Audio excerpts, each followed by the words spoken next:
எனக்கு என்னமோ இத்தனை வருஷமா ஓ அம்மாவை உங்ககிட்ட காட்டாம தப்பு பண்ணிட்டம்மா.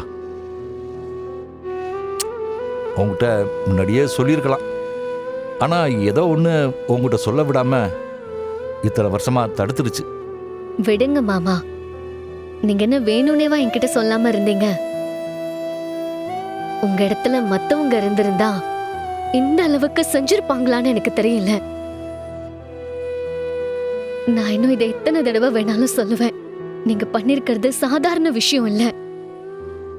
எங்களுக்காக நீங்க உங்க வாழ்க்கையை அர்ப்பணிச்சிருக்கீங்க. இந்த காலத்துல யார் இவ்வளவு பெரிய தியாகத்தை செய்வாங்க சொல்லுங்க பார்க்கலாம். இதுக்கு காரணம் நீங்க எங்க மேல வச்சிருக்கிற அக்கறையும் பாசமும் தான். எங்களுக்காக நீங்க இத்தனை வருஷம் கஷ்டப்பட்டது போதும் மாமா. உங்களுக்கும் குடும்பம் இருக்கு. இதுக்கப்புறம் நீங்க அவங்கள பாருங்க. அம்மாவை பத்தி நீங்க கவலைப்பட வேண்டாம், நான் பாத்துக்கிறேன். இல்லம்மா இலி, இத்தனை வருஷமா அர்ச்சனா என் முகத்தையே பார்த்து பழகிட்டாளா? அதான் எனக்கு இவளை விட்டுட்டு போக ஒரு மாதிரியா இருக்கு.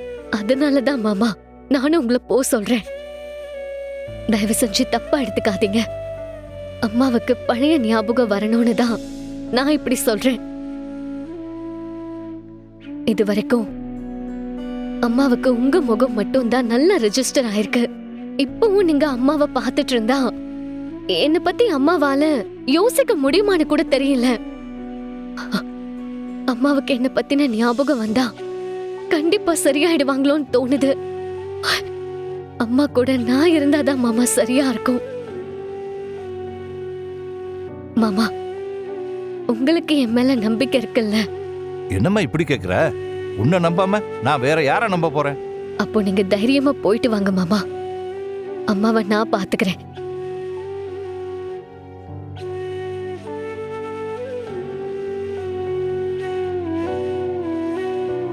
சரிம்மா எலி, ஆனா என்னால என் தங்கச்சியை ரொம்ப நாள்லாம் பார்க்காம இருக்க முடியாது. அப்பப்ப நான் அவளை வந்து பார்த்துட்டு போறேன்.